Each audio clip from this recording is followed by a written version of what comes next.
महाराष्ट्र के governor Bhagat Singh Koshyari ji, Shriman Devendra Fadnavis ji, Shriman Subhash Desai ji, east university के founder president professor S P. Majumdar ji, principal director doctor Vidya A. Rautkekar ji, सभी faculty members, विशिष्ट अतिथिगण और मेरे युवा साथियों,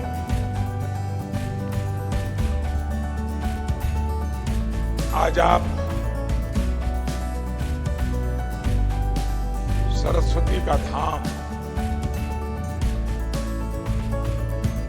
वैसी एक तपोभूमि का जिसकी गोल्डन वैल्यूज है और गोल्डन हिस्ट्री है, इसके साथ साथ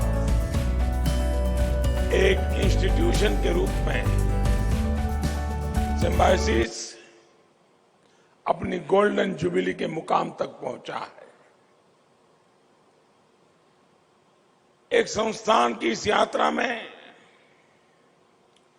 कितने ही लोगों का योगदान होता है, अनेक लोगों की सामूहिक भागीदारी होती है। जिन स्टूडेंट्स ने यहां से पढ़कर सिम्बायोसिस के विजन और वैल्यूज को एडॉप्ट किया, अपनी सक्सेस से सिम्बायोसिस को पहचान दी, उन सब का भी इस जर्नी में उतना ही बड़ा योगदान है। मैं इस अवसर पर सभी प्रोफेसर्स को, सभी स्टूडेंट्स को और सभी एलुमनाई को ढेरों बधाई देता हूं।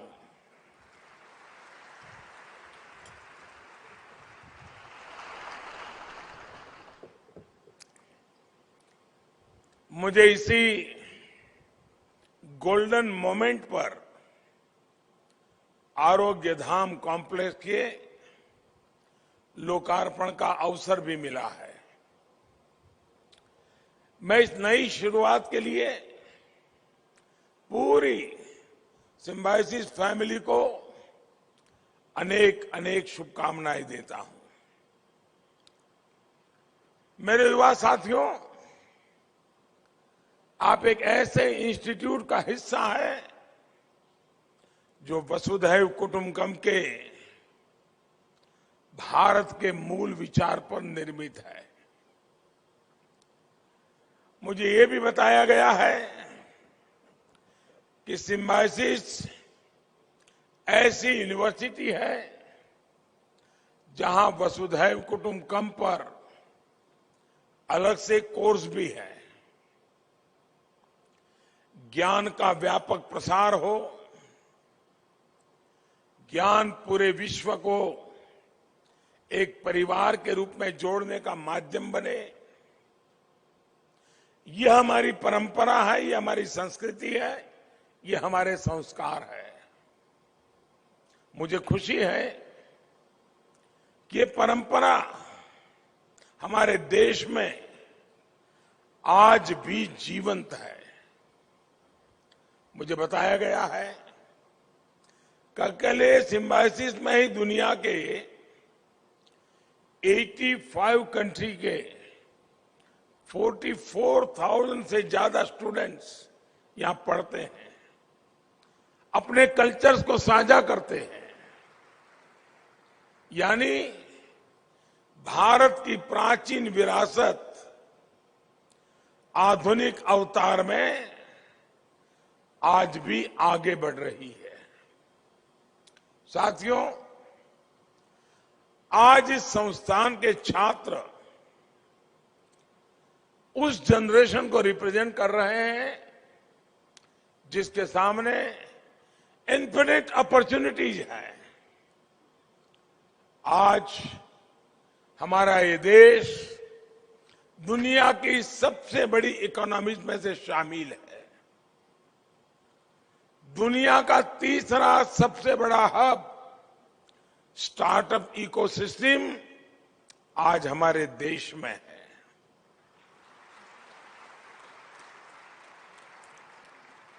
Startup India, stand up India, make in India और आत्मनिर्भर भारत जैसे मिशन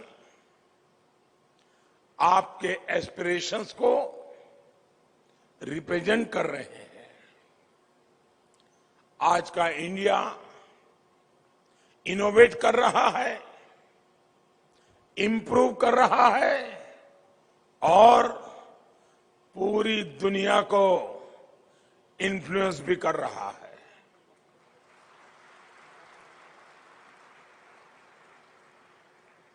आप पुणे में रहने वाले लोग तो और अच्छी तरह जानते हैं कि कोरोना वैक्सीन को लेकर भारत ने किस तरह पूरी दुनिया के सामने अपना सामर्थ्य दिखाया है। अभी आप लोग यूक्रेन संकट के समय भी देख रहे हैं कि कैसे ऑपरेशन गंगा चलाकर भारत अपने नागरिकों को युद्ध क्षेत्र से सुरक्षित बाहर निकाल रहा है। दुनिया के बड़े बड़े देशों को ऐसा करने में कई मुसीबतें झेलनी पड़ रही हैं, लेकिन ये भारत का बढ़ता हुआ प्रभाव है कि हम हजारों छात्रों को वहां से अपने वतन वापस ला चुके हैं।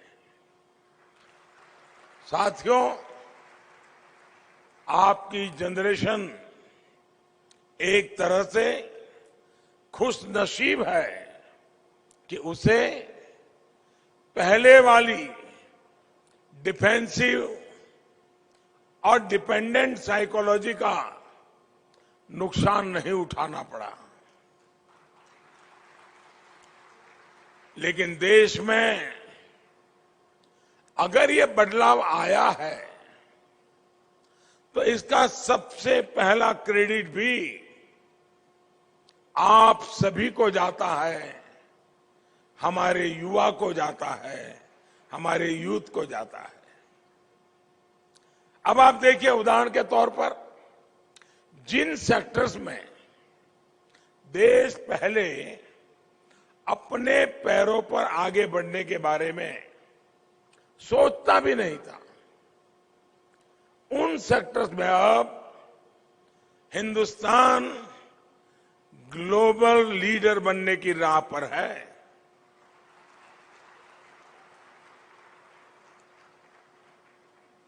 मोबाइल मैन्युफैक्चरिंग का एग्जाम्पल हमारे सामने है। कुछ साल पहले तक हमारे लिए मोबाइल मैन्युफैक्चरिंग और ऐसे ही न जाने कितने इलेक्ट्रॉनिक्स का एक ही मतलब था, इंपोर्ट करो, दुनिया में चच्चे हैं कहीं से ले आओ। डिफेंस सेक्टर में हम दशकों से ये मानकर चल रहे थे कि जो दूसरे देश हमें देंगे हम उसी के भरोसे कुछ कर सकते हैं।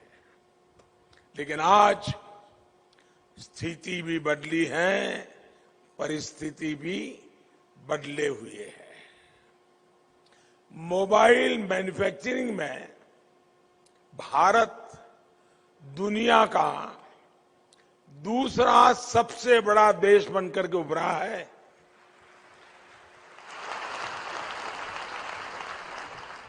सात साल पहले भारत में सिर्फ 2 मोबाइल मैन्युफैक्चरिंग कंपनियां थी। आज 200 से ज्यादा मैन्युफैक्चरिंग यूनिट्स इस काम में जुटी है। डिफेंस में भी दुनिया के सबसे बड़े इंपोर्टर देश की पहचान वाला भारत आज डिफेंस एक्सपोर्टर बन रहा है। आज देश में 2 बड़े डिफेंस कॉरिडोर बन रहे हैं, जहां बड़े से बड़े आधुनिक हथियार बनेंगे, देश की रक्षा जरूरतों को पूरा करेंगे।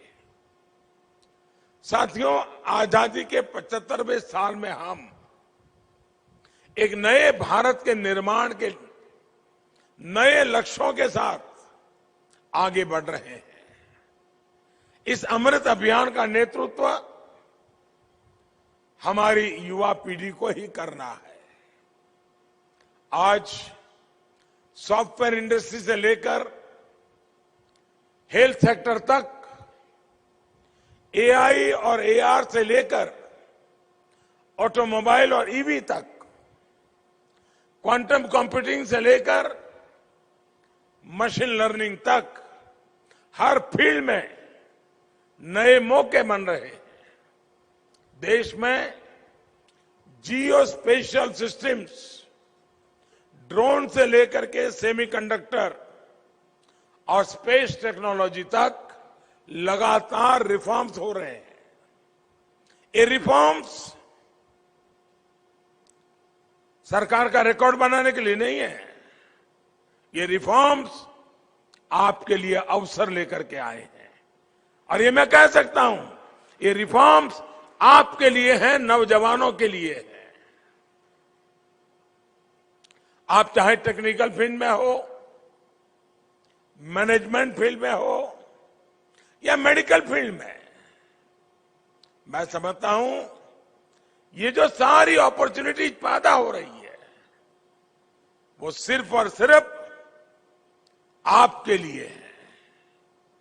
आज देश में जो सरकार है, वो देश के युवाओं के सामर्थ्य पर, आपके सामर्थ्य पर भरोसा करती है। इसलिए हम एक के बाद एक अनेक सेक्टर्स को आपके लिए खोलते जा रहे हैं। इन अवसरों का खूब फायदा आप उठाइए, इंतजार मत कीजिए। आप अपने स्टार्टअप शुरू करिए। देश की जो चुनौतियां हैं, जो लोकल समस्याएं हैं, उनके समाधान यूनिवर्सिटीज से निकलने चाहिए, नौजवानों के दिमाग से निकलने चाहिए। आप ये हमेशा याद रखिए कि आप चाहे जिस किसी फील्ड में हो, जिस तरह आप अपने कैरियर के लिए गोल सेट करते हैं, उसी तरह आपके कुछ गोल्स देश के लिए भी होने चाहिए। अगर आप टेक्निकल फील्ड से हैं, तो आपके इनोवेशंस, आपका काम कैसे देश के काम आ सकता है। क्या आप कोई ऐसा प्रोडक्ट डेवलप कर सकते हैं जिससे गांव के किसान को हेल्प मिले, रिमोट एरियाज में स्टूडेंट्स को कुछ मदद हो सके। इसी तरह अगर आप मेडिकल फील्ड में हैं, तो हमारे हेल्थ इंफ्रास्ट्रक्चर को कैसे मजबूत किया जाए, कैसे गांवों में क्वालिटी हेल्थ सर्विस उपलब्ध हो, इसके लिए आप टेक फ्रेंड्स के साथ मिलकर नए स्टार्टअप प्लान कर सकते हैं। आरोग्य धाम जैसे भी जिस विजन का सिम्बोसाइज ने शुरू किया है, ये भी पूरे देश के लिए एक मॉडल के रूप में काम आ सकता है। और जब मैं आरोग्य की बात कर रहा हूं, तो आपसे ये भी कहूंगा कि अपनी फिटनेस का भी ध्यान जरूर रखिएगा। खूब हंसिए, अभी नहीं, बाद में जॉक्स मारिए, खूब फिट रहिए और देश को नई ऊंचाई पर लेकर जाइए। हमारे गोल्स जब पर्सनल ग्रोथ से बढ़कर नेशनल ग्रोथ के साथ जुड़ जाते हैं तो राष्ट्र निर्माण में स्वयं की भागीदारी का एहसास बढ़ जाता है। साथियों, आज जब आप अपनी यूनिवर्सिटी के 50 वर्ष के मुकाम को सेलिब्रेट कर रहे हैं तो मैं इस सिंबायोसिस फैमिली से कुछ आग्रह करना चाहता हूं, और सिर्फ यहां बैठे हुए लोगों को नहीं, आपको भी आग्रह करना चाहता हूं। क्या सिंबायोसिस में हम एक परंपरा विकसित कर सकते हैं क्या कि हर वर्ष किसी एक थीम के लिए डेडिकेट किया जाए और यहां जो भी लोग हैं किसी भी फील्ड में होंगे वे एक साल अपने बाकी कामों के उपरांत इस एक थीम के लिए उनका कोई न कोई डेडिकेशन, योगदान, भागीदारी, इनिशिएटिव होना चाहिए। अभी से मानो तय करें कि जब गोल्डन जुबली बना रहे हैं तो नेक्स्ट 5 ईयर, 5 साल 2022 का थीम कौन सा होगा, 2023 का थीम कौन सा होगा, 2027 का थीम कौन सा होगा, क्या अभी से हम तय कर सकते हैं? और जैसे एक थीम मैं बताता हूं, जरूरी नहीं कि इसी थीम पे चलना चाहिए, आपकी अपनी योजना से बनाइए। लेकिन हम मान लीजिए, सोच लीजिए कि भाई ग्लोबल वार्मिंग ये विषय ले लिया, 2022 पूरा ये हमारा परिवार ग्लोबल वार्मिंग के हर पहलू उसी का अध्ययन करे, उसी पर रिसर्च करे, उसी पर सेमिनार करे, उसी पर कार्टून बनाए, उसी पर कथाएं लिखे, उसी पर कविताएं लिखे, उसी पर कुछ इक्विपमेंट मैन्युफैक्चर करें। यानी बाकी सब करते करते एक अतिरिक्त काम, एक थीम ले ले, लोगों को भी जागरूक करें। उसी प्रकार से जो हमारे कोस्टल एरियाज है या फिर समुद्र पर क्लाइमेट चेंज के प्रभाव पर भी हम लोग काम कर सकते हैं। ऐसे ही एक थीम हो सकती है कि हमारे बॉर्डर एरियाज के विकास के लिए जो हमारे आखिरी गांव है, जो हमारी सीमा की सुरक्षा में सेना के साथ कंधे से कंधा मिला करके जी जान से जुटे रहते हैं, एक प्रकार से पीढ़ी दर पीढ़ी वो हमारे देश के रक्षक हैं। क्या हम यूनिवर्सिटी के द्वारा हमारे परिवार में हमारे बॉर्डर डेवलपमेंट का प्लान क्या हो सकता है? इसके लिए यूनिवर्सिटी के स्टूडेंट्स उस इलाके का टूर करें, वहां के लोगों की दिक्कतें समझे, फिर यहां आकर के बैठ करके चर्चा करें, समाधान खोज के निकाले।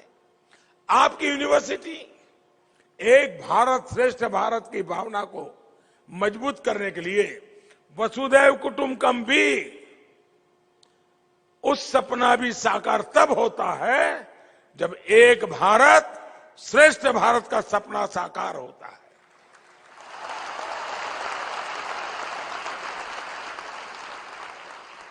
यूनिवर्सिटी में आए एक क्षेत्र के छात्रा दूसरे क्षेत्र की भाषाओं से के भी बहुत कुछ शब्द सीखे तो और भी बेहतर होगा। आप लोग लक्ष्य रख सकते हैं कि जब सिंबायोसिस का छात्र जब यहां से पढ़कर निकलेगा तो मराठी समेत भारत की 5 अन्य भाषाओं के कम से कम 100 शब्द, 100 वर्ड्स उसको पक्के याद होंगे और जीवन में उसकी उपयोगिता उसको पता होगी। हमारे आजादी के आंदोलन का इतिहास इतना समृद्ध है। इस इतिहास के किसी पहलू को आप डिजिटल करने का काम भी कर सकते हैं। देश के युवाओं में एनएसएस, एनसीसी की तरह हम किस तरह और नई एक्टिविटीज को बढ़ावा दे सकते हैं, इस पर भी ये पूरा परिवार मिलकर के काम कर सकता है। जैसे वाटर सिक्योरिटी का विषय हो, एग्रीकल्चर को टेक्नोलॉजी से जोड़ने का विषय हो, सॉइल हेल्थ टेस्टिंग से लेकर के फूड प्रोडक्ट की स्टोरेज और नेचुरल फार्मिंग तक, आपके पास रिसर्च लेकर जागरूकता बढ़ाने के लिए बहुत से टॉपिक्स हैं।